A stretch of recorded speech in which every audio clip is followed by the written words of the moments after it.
Kita sempat terhenti, seperti jarum jam dinding yang tidak berfungsi. Ada mereka yang jatuh, ada mereka yang sakit, ada mereka yang kehilangan, ada mereka yang meninggalkan. Tidak satu, tidak dua, mereka pergi bergerombol dalam gelombang bernama kematian. Pandemi akan pergi seperti kabut yang hilang sebelum fajar. Asal kalian tidak membawa ego, bergerombol di sana-sini, berhahahihi mengabaikan yang diatur. Sungguh elok jika kalian peduli atas nama kemanusiaan. Pakai masker, harga mati. Gak pakai masker, bisa mati.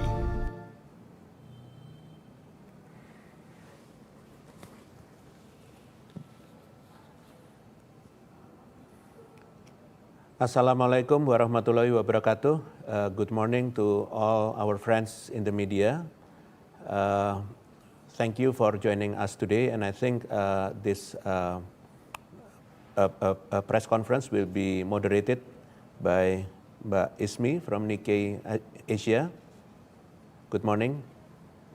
Morning, Pak Wiku. How are you today? I wish you are well. Thank you. I hope you are fine too. Thank you.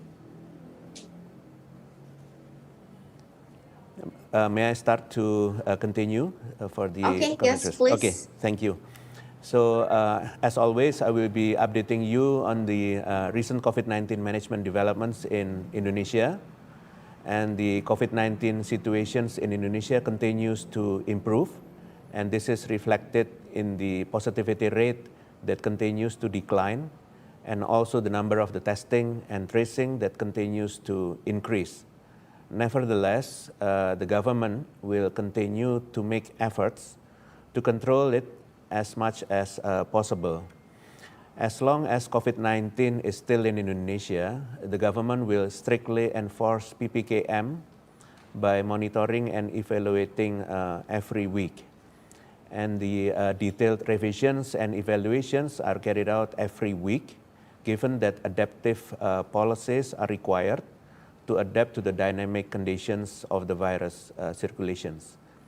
Any policies undertaken will also rely on the latest data to ensure maximum responsiveness.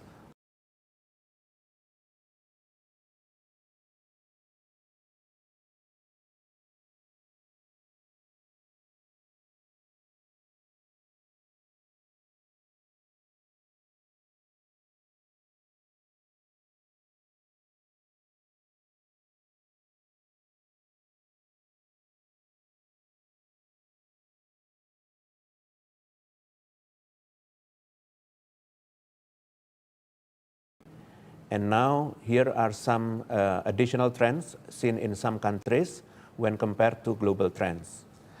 The largest contributor to the total number of positive cases in the world, namely the United States, is currently also experiencing the third wave or the third peak, and the curve also seems to have started to slow down. The pattern of case increase in the United States is similar to that globally, especially in January and September 2021. The slight difference is seen in April 2021. While global cases witnessed a spike, the US saw a fall. Next, in Malaysia and Japan. These two countries have a similar pattern with global case pattern, with the three spikes mentioned above. And currently, while cases in Japan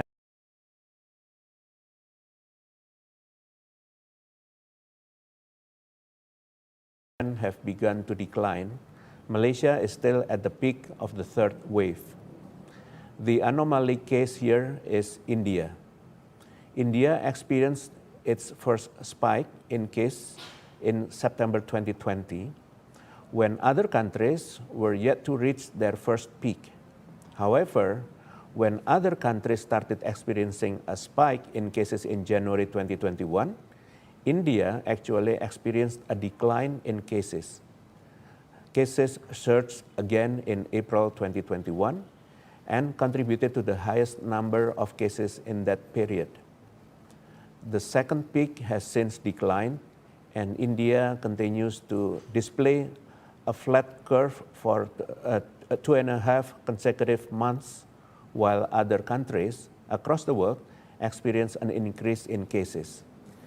If we look at Indonesia's pattern, Indonesia's first peak aligns with that of other countries across the globe in January 2021. However, when the world and other countries experienced a second peak in April 2021, Indonesia was still experiencing a decline in cases. Later, when Indonesia reached its second peak in July, other countries and the world did not experience the same. Moreover, in this September, when cases in Indonesia continue to decline, the world case is still experiencing the third wave or the third peak. The second spike in Indonesia last July, which was not followed by a surge in the world cases, shows that although Indonesia experienced a significant increase in cases, it was not significant enough to contribute to the increase in the global cases. The spike in cases in Indonesia was also handled immediately, as seen in the curve that shows a gentle slope, unlike other countries that are going through the third spike. We should appreciate this excellent development as it shows the resilience of our nation in the face of the COVID-19 pandemic. I thank the entire community, the health workers who are tireless in treating patients, and the great cooperation between all regions heads in Indonesia. In addition, while Indonesia's population is similar to the United States, the latter is seeing a much smaller number of daily positive cases and the number of cases per 1 million population. In fact, this number is still smaller than neighboring countries whose population is far less than ours. So our main assignment now is to maintain this slope curve. There are two lessons that we must note here. First, the key to maintaining this decline in cases is to seriously maintain health protocols in line with the reopening of community social activities. Mutant variants, such as Delta, have indeed proven to be faster in transmission. But we must note that despite the variant being found in India in October 2020, cases only spiked in April 2021. Same with Indonesia, where the variant was found in January 2021, but only spiked in July.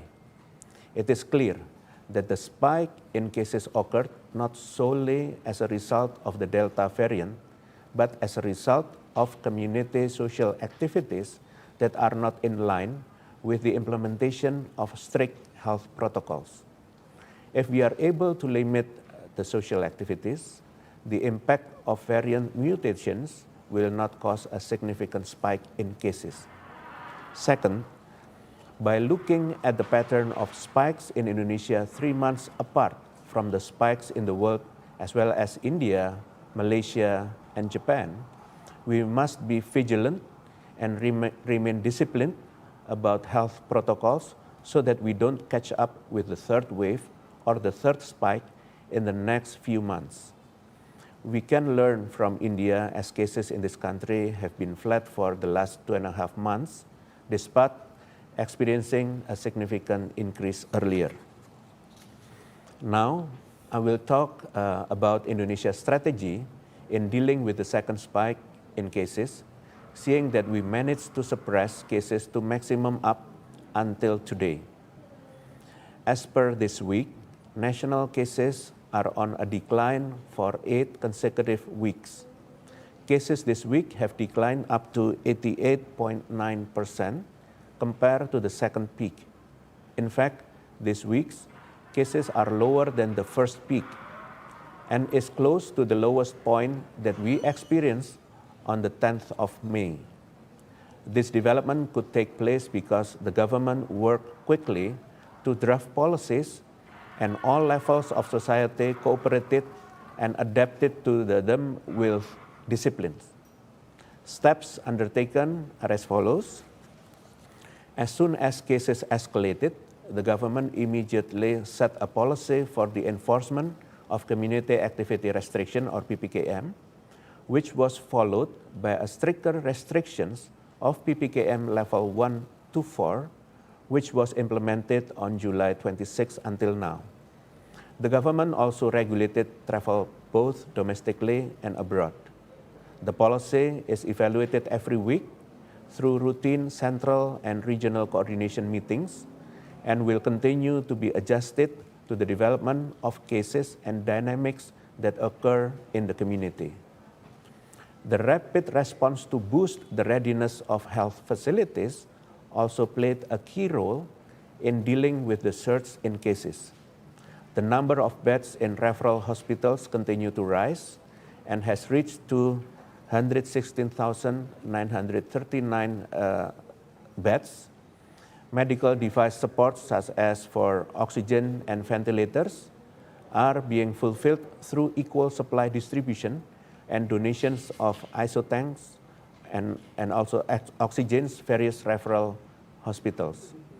As for health workers, doctors, interns, and nurses who have not tested for the competence exams also joined in with the supervision of a senior nurses. Centralized isolations area were also used to reduce the burden on the referral hospitals, of which there were up to more than 20,000 beds in centralized isolations area throughout Indonesia. Testing and tracing were also main focus. Testing continues to be increased. It has reached nearly 1 million people being examined in 1 week, with the number of laboratories also on the rise. And currently, we have 796 reference laboratories in Indonesia. And to prevent a spike in cases, the vaccination rate will continue to increase to reach 10 million per 10 days since August 2021. And the government will continue to strive for sufficient national vaccine stocks and increase the coverage of equitable distribution of vaccines. As I said earlier, we have passed the spike in cases, and currently our big task is to prevent another spike in cases. The implementations of the PPKM policy needs to be continuously improved, and the public should not be careless in implementing health protocols. For the record, last week there were 80 laboratories and also cities with low compliance in wearing masks, and 95 districts and cities in keeping their distance. Supervision of health protocols is the key to preventing a spike in cases from happening again. I reiterate that the task force for village or kelurahan command posts and also public facilities are important tools to support the implementations of health protocol supervisions. And currently, only about 41% of villages and groups have formed posts or postcodes in Indonesia. And controlling the second spike in cases has been a great achievement and is the fruit of continuous learning. First, we were adaptive. We were ready to make updates if needed according to the real data on the field. Second, it was a comprehensive effort, meaning that all elements in the community have an important role as a form of shared responsibility. For example, the formation of task forces in villages and sub-districts and in every public facility. Third, it was a two-way approach, top-down and also bottom-up, where we tried to link the smallest control commands in the regions to the national level. With full confidence and optimism, Indonesia continued to make improvements to the implementation of various existing national COVID-19 control policy.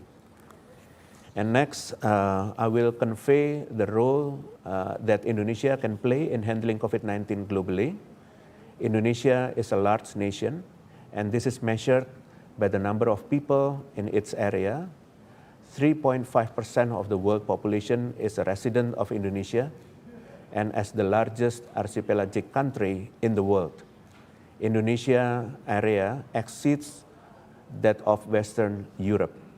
These demographic and geographical characteristics are a challenge as well as a privilege for Indonesia in controlling COVID-19. The challenge is that Indonesia risks contributing quite a lot to the world, given the population's density and the many entry points for migrants to Indonesia. However, if Indonesia is able to control COVID-19 well, it will have a major influence in controlling COVID-19 globally. Thank God for the grace of God Almighty, as well as the hard work of the community and the government to consistently control COVID-19 in several layers that has contributed to great results in terms of national COVID-19 cases. The layered policies include regulating international travelers, domestic travelers, and controlling people's activity at home, traveling, or when doing activities outside the home. Despite this excellent achievement, Indonesia believes that COVID-19 will not completely disappear in a short time. The dynamics are still there, considering that other countries are still struggling to suppress the rate of transmission. In order to prevent only temporary success in controlling COVID-19, the Indonesian government has compiled a roadmap, which is an anticipatory strategy and the basis for a new life order for the community that is controlled through dynamic PPKM policies according to the data and facts on the ground. This roadmap is not only created to suppress the transmission of COVID-19, but also to encourage controlled community productivity. In the future, the focus of the Indonesia government is to achieve a fatality rate of less than 2%, active cases of less than 100,000 cases, and a positivity rate of less than 5%. Based on the above, I will address the PPKM revisions in Java Bali area that will be effective from the next week as per the instruction of the Ministry of Home Affairs number 42 year 2021. For level 2 and 3, theaters can operate with a maximum capacity of 50% without food and drinks in the vicinity, and visitors below the age of 12 will be prohibited from entering. Operations will be integrated with the Peduli Lindungi system. For level 3, a health protocol trial for recreational places will be held, starting with the exceptions of visitors below the age of 12 and the implementations of the odd even system to and from the location starting from Friday 12 o'clock to Sunday 18 o'clock of the local timing to prevent crowding. This trial operation will also be integrated with the Peduli Lindungi system. And entry point restrictions for international travelers will also be enforced with the following details. The air entry points only via Soekarno-Hatta Airport and Samratulangi Airport in North Sulawesi, and sea entry points only via Batam in Riau Islands and Nunukan harbors in North Kalimantan, and land entry points only via a cross-border post or PLBN of Aruk in West Kalimantan and Antikong also in West Kalimantan, and other technical aspects will be further regulated by the Ministry of the Transportation.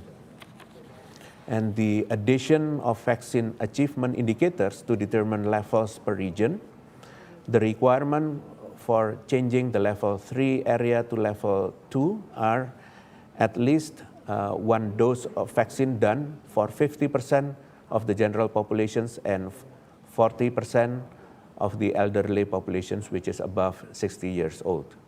And the requirements for the changing from level 2 to level 1 are at least one or first dose of vaccine done for 70% of the general population and 60% of the elderly populations or above 60 years old.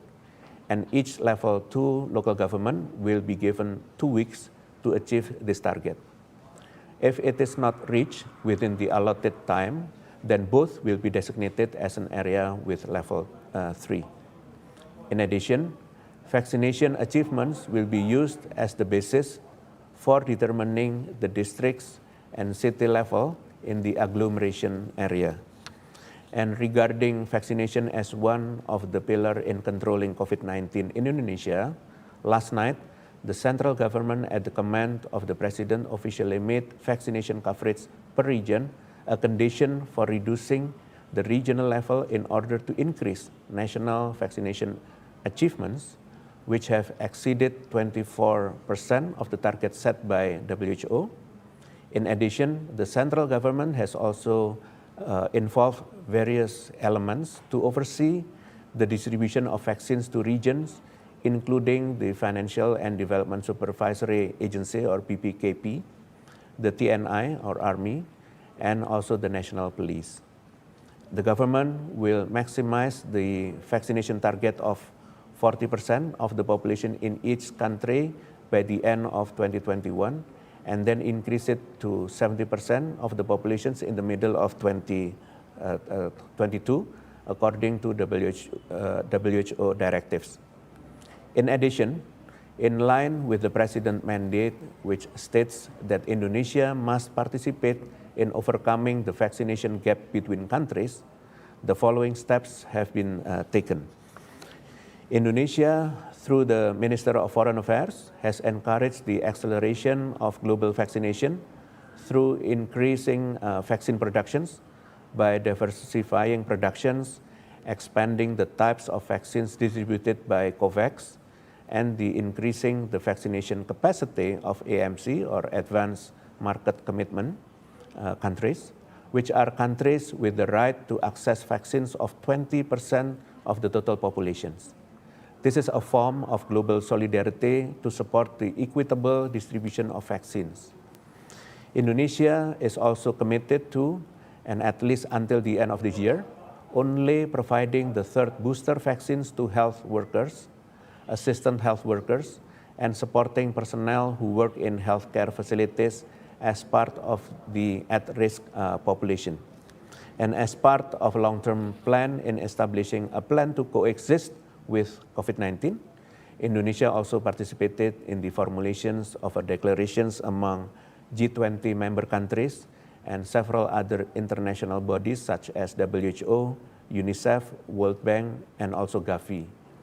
This declaration states that Indonesia is a country that is committed to making recovery efforts after the COVID-19 pandemic, collaborating with other countries in handling the pandemic, using the One Health approach for inclusiveness in handling interrelated human, animal, environment health, and providing access to pharmaceuticals and medical equipment easily and quickly.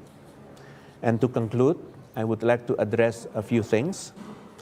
Regulations stipulated in the addendum of the Task Force Circular number 18 of 2021 are effective from today. These regulations mandates additional provisions for international travelers and all transportation mode operators to use the Peduli Lindungi application and supervision of provisions for cargo ships. These additions are expected to optimize the comprehensive multi-layered policy with a digital approach for more efficient control. The Indonesian Food and Drug Agency has also provided an emergency use of authorizations for 3 COVID-19 vaccines that use the non-replicating viral vector platform. The 3 vaccines are Sputnik V, Janssen vaccines, and Confidencia vaccine. These vaccines are intended for people aged 18 years and over.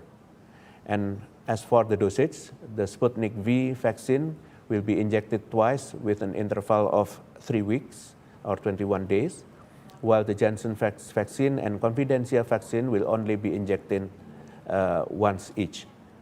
That's all for today, and we will now move to the media questions and answer sessions. So thank you very much.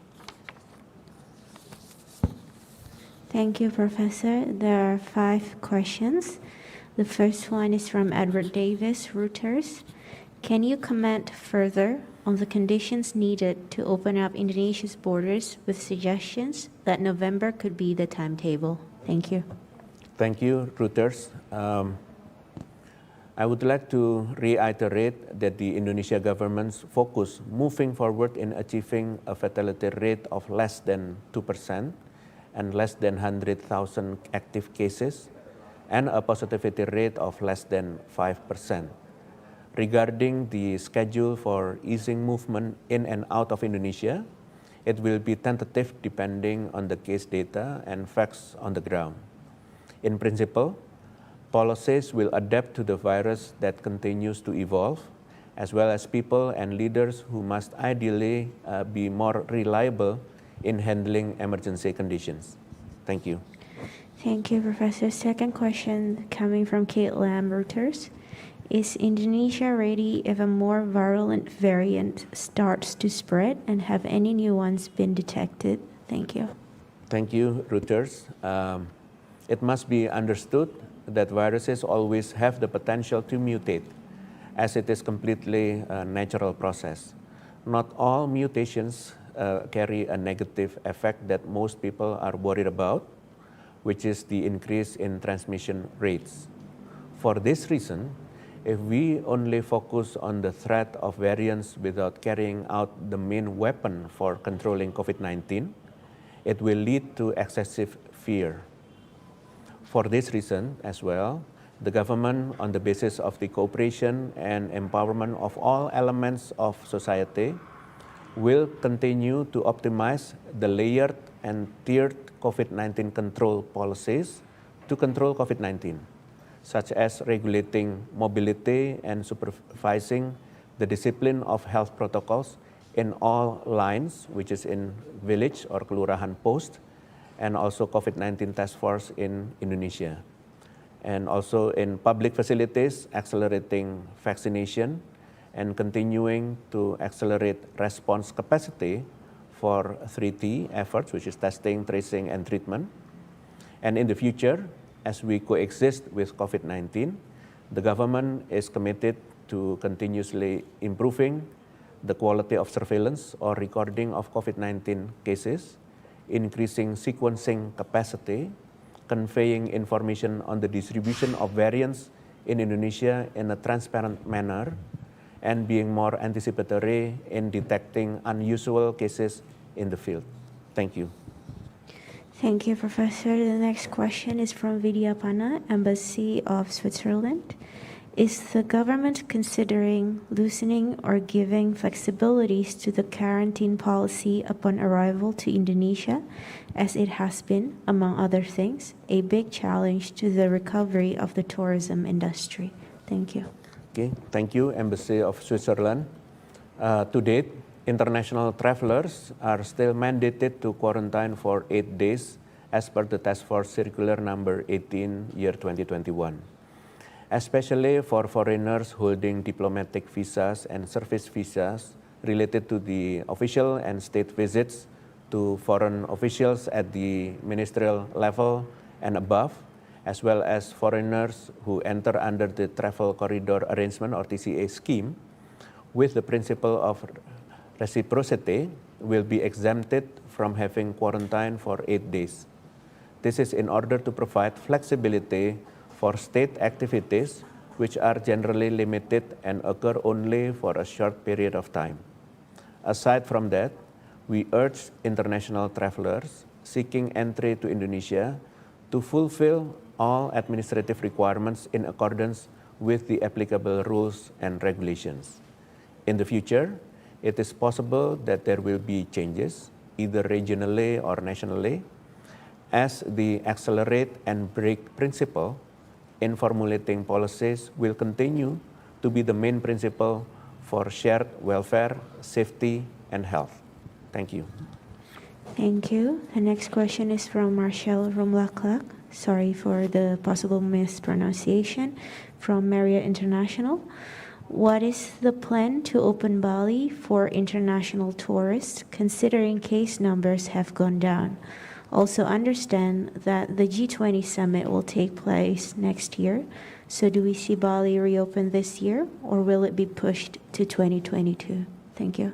Thank you, Marriott International.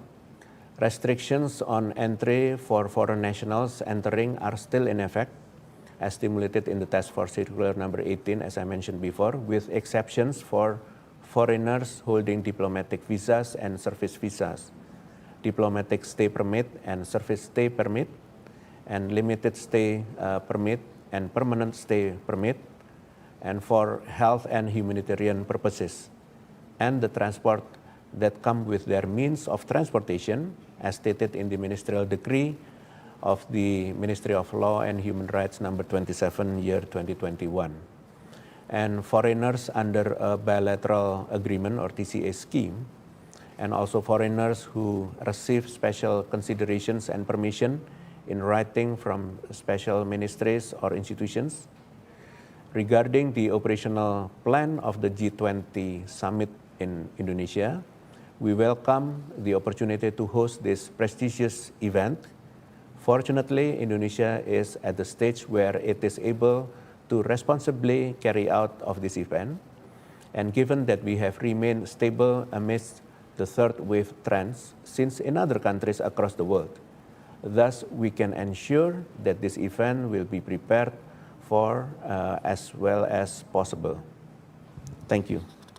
Thank you. This is the last question before the live Q&A session. This one is from Faris Shauki from Husky Energy International Corporation Rep Office, Jakarta. Will Task Force provide guidance for return to office, example, parameters to allow 100% work from office requirements for worker to enable working from office, for example, being vaccinated, get weekly PCR swab, etc.? Thank you. Thank you. Husky Energy International Corporation. In principle, the Indonesian government formulating tiered and layered regulations to ensure that those carrying out activities are those who are truly healthy, including office workers. Thus, the government has come up with a task force at public facilities policy through Task Force Circular number 19, year 2021, to guarantee compliance toward health protocols which are to be implemented at all times. Further details are listed in the latest instruction of the Ministry of Home Affairs. And I think that's what we can respond to the questions from the media. If there is still other questions, please do so, and I will try to respond. Thank you. Yes, thank you very much, Professor, for responding to the question submitted on prior to this event today. First, we have our own GFCC Vice President, Wahyudi from Straits Times, asking again about you already mentioned the only foreigners who have diplomatic or working visas are allowed to enter Indonesia. Is there consideration of level of vaccination, either it's first dose or second dose, that would maybe enable Indonesia to let foreigners enter Indonesia, especially for tourism? Yes, of course, we try to ensure that the policy restrictions for international travelers who are coming to Indonesia is to make sure that they are vaccinated, either first dose or complete dose. But of course, not all people in the world right now have all privilege to be vaccinated, but we want to make sure that people who are coming to Indonesia are vaccinated, so that we want to make sure that there is no imported case. And of course, we will be reviewing our policies as the vaccinations continue to progress. Thank you. Okay. Just a follow-up question, Ismi, I'm sorry. Yes, please, Yudi. Thank you, Prof. Wiku, for your time and for your hard work, of course. Can you elaborate if whether vaccination coverage is a parameter? I mean to ask you that, is there a certain level of vaccination coverage, first dose vaccination coverage, that would trigger the government to start allowing tourists to come in? Let's say if we reach 60% vaccination coverage, first dose, then that would trigger Indonesian government to allow foreign tourists to come in, not only allowing foreign diplomatic with diplomatic visas and working visas. Thank you. Thank you, Wahyudi. First, of course, we will focus on the internal vaccinations policy coverage to make sure that the people mobility in Indonesia are only for the people who are vaccinated and proven healthy. So that's why we have the a policy to ensure that. And we try to improve the vaccinations policies and coverage in all areas in Indonesia, but of course, we'll be focusing in with the high density of populations and with the potential high transmission. And right now, the coverage is relatively improved, and for the first dose, and of course also for the second dose. And we will use that considerations, of course, to relax some social economic activities, including to the foreigner. But of course, later, once we can assure that the improve of coverage of vaccinations across Indonesia are safe enough also for the foreigners to come. But not now. Any forecast on the time frame maybe you have or your team have on mind or have evaluated when this might happen possibly? Probably in the next year, when the coverage will reach at least 50 to 70% for the second dose, then probably we will consider to open carefully for the foreigners to come, especially for the business purposes and probably limited tourism. But for now, we still review our achievement and try to improve as fast as possible. So is it fair to say we are sticking to the second dose vaccination as a parameter, as a measure, rather than first dose? Is first dose matter at all? What we use as parameters for preventing this transmission is, of course, three approach: the health protocols, the 3T, and also vaccinations. In terms of vaccinations, the first line protections, of course, the first dose. The second line protections is the second dose. So we want to make sure that all people who are active and traveling or mobility are healthy, including the foreigners who are or who will be coming to Indonesia. Thank you, Prof. Thank you. Okay. Thank you, Professor and Wahyudi. And we have second question from our colleague, Kevin Iskandar Putra from Friends and Partners. So would like also to thank the government, especially its task force, for the dedicated work to bring Indonesia to the gradual and optimistic recovery so far. And also, can you share, he asked, can you share the government's plan for strategy addressing the data entry delays? If you can also confirm, I would like to know if it's still happening, that the case is even lower now. In the regional government, what will be the plan and strategy to solve the issue? Okay, thank you for the appreciations, which we all together can control the wave that has just struck Indonesia. But in terms of data, it's always dynamic. Of course, during the peak, our concentrations of course, to give care, good care, to the people who are sick. And potentially, there were some delays in data entry across Indonesia, and we have been cleaning the data to make sure that the data that, for example, the active case, which is more than 21 days, have to be deleted because that's whether they're recovered or they die. And there are some areas that have cleaned up the data with the national data to synchronize the data. And at this moment, as you can see, the reported cases in Indonesia, that's the reflections of the current situations. And we want to make sure that the system that we try to achieve, which is interoperable systems in terms of data entry and reporting, into maximum. But of course, with the 514 districts and cities across Indonesia, that's always a challenge.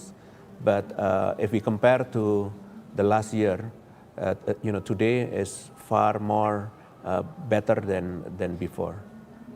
Thank you. Okay. Yeah. Thank you, Professor.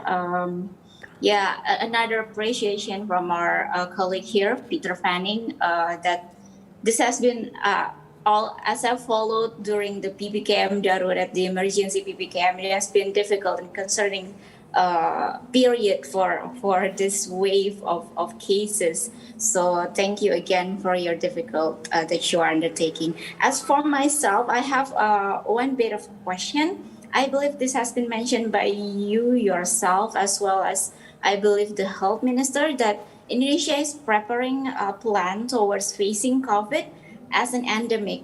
I wonder if this plan or guideline or guidance would be made into like legal or official instrument. If it's a law or if it's a government regulation, can we expect that? And will this also include the plan for border control that I believe many foreigners and colleagues here are also concerning? Yes, of course, when we make the roadmap of transitions from the pandemic to endemic, we try to make sure that our policy really maintain the low cases in all time, which is now is the best example where the restrictions, the multi-layer restrictions have worked very well. And when we want to go to the endemic, of course, we will accelerate while also to make sure that the brake is ready. So that's why carefully we will open the social economic activities while looking at the impact. If there is no impact, we can accelerate more. But if there is a health impact, then we will reduce the acceleration. And whether that's going to be governed by a new regulations, we don't know yet. But I think with the current regulations that we have, the multi-layered one, it's proven effective. And also with the frequent coordination meetings between the central government with the local government and dividing into Java Bali controlling or management with outside Java Bali. And that's proven effective to make sure that the cases are under control so far. Thank you. Okay. Okay, yes, thank you very much. Great, great explanation, Professor. Is there anyone else on the participant would like to ask, probably directly, because I haven't got another question on our chat room. So, any team would like? If there's no, I believe this would wrap our session. So thank you very much, especially Professor, for making our time with the GFCC again. We are looking forward for next briefing, which we will also hopeful for more improved situation as people are also optimistic towards facing better situation next year as well. Okay, thank you, Ismi and GFCC that facilitating this press conference for the international media, and we are grateful that we can communicate each other so that it's clear our government policies, and we hope still to maintain the relations so that we will be transparent always to give updates on the COVID-19 handling in Indonesia, and we hope the best for the world to conquer the COVID-19. Thank you very much. Wassalamualaikum warahmatullahi wabarakatuh.